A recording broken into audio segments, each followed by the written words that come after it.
Arrest যারা করা হয়েছে তাদের মধ্য থেকে যারা ছাত্র ছিল, পরীক্ষার্থী, তাদের সবাইকে কিন্তু জামিন দিয়ে ছেড়ে দেওয়া হয়েছে। আর সাথে সাথে আমি এটাও নির্দেশ দিয়েছি যে এর ভিতরে যারা নিরীহ আছে তাদের সবাইকে, এবং ছাত্র যারা একেবারে খুনের সাথে জড়িত না বা এই সমস্ত ধ্বংসাত্মক কাজের সাথে জড়িত না, তাদেরকে মুক্তি দেওয়া শুরু করবে, এবং সেটা শুরু হয়ে যাচ্ছে।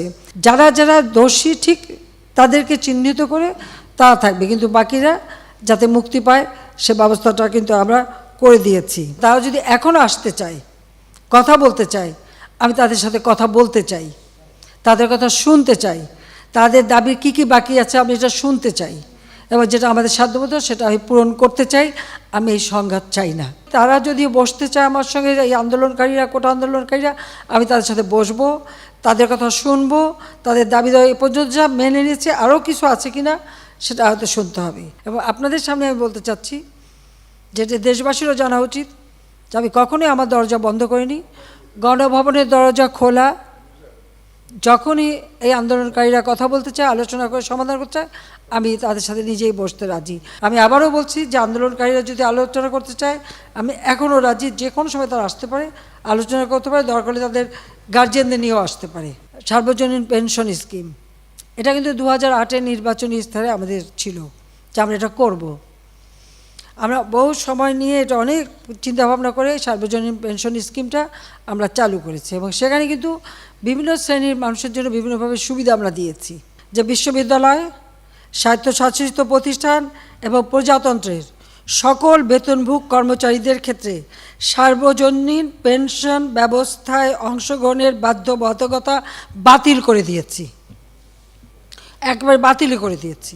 বিচার বিভাগে যে তদন্ত কমিটি করেছিলাম, আমি কিন্তু কারো দাবির অপেক্ষা রাখিনি, কারণ আমি চাই যারা এর সঙ্গে জড়িত সে যেই হোক, সে পুলিশই হোক বা অন্য যে কেউ হোক,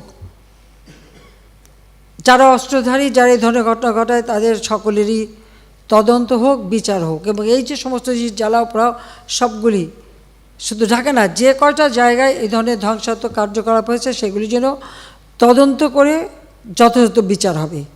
তার জন্য আমি যে জুডিশিয়াল কমিটি করে দিয়েছিলাম, সেটা আরও 2 জন নিয়োগ দিয়ে এটাকে 3 সদস্য বিশিষ্ট আমরা করে তাদের কর্মপরিধিটাও বাড়ালাম, সময়টাও বাড়িয়ে দিলাম, যাতে যথাযথভাবে এটা তদন্ত হয়। আমি চাই যে ধরনের অন্যায় বা হত্যাকাণ্ড যারাই ঘটাক, তারা তো আমার দেশের নাগরিক। সে পুলিশ হোক, একটা শিশু হোক, একটা মানুষ হোক, সে সন্ত্রাসী হোক, ডাকাত হোক বা ছাত্র হোক, যাই হোক, এ দেশের নাগরিক। আমি এর যথাযথ তদন্ত করে তাদের বিচার হবে, আমি সেটাই চাই। যে হত্যাকাণ্ডের সাথে জড়িতদের অবশ্যই বিচার করা হবে। আমি এটা স্পষ্ট বলি, হত্যাকাণ্ডের সঙ্গে যারা জড়িত সে যেই হোক, অবশ্যই তাদের বিচার করা হবে, এবং যারা জড়িত তদন্ত করেই তা বের করা হবে। যারা অস্ত্রধারী, যেমন রংপুরে একটা ঘটনা ঘটেছে, যে পুলিশ দায়ী সেই পুলিশকে সাসপেন্ড করা হয়েছে এবং তার বিরুদ্ধে তদন্ত হচ্ছে এবং তার বিচার হবে। ইতিমধ্যে কিন্তু সেই পুলিশ রংপুরের যে হত্যাকাণ্ডটা, তার আমরা সাসপেন্ড করে দিয়েছি, তাকে কিন্তু সাসপেন্ড করা হয়েছে।